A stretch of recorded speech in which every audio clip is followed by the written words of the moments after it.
ఏ మనుషుల కోసమైతే ఆయన వచ్చాడో అదే మనుషులు ఆయనను బాధ పెట్టారు. అందుకే ఆయన లవ్ ఫెయిల్యూర్. అందుకే ఆయన తన ప్రాణం తను తీసుకున్నాడు. అదేంటి అయ్యగారు ఆ మాట అంటారు?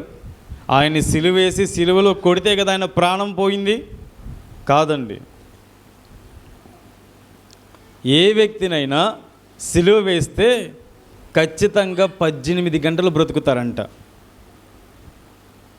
ఏ వ్యక్తినైనా సరే సిలువ వేస్తే 18 గంటల వరకు బ్రతుకుతారంట. కానీ యేసు ప్రభు వారు మాత్రం సిలువ వేసిన 3 గంటల్లోపే మరణించాడు.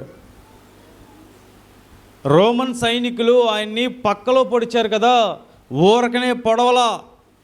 ఎందుకు పొడిచారో తెలుసా? నిజంగానే ఈయన చనిపోయాడా?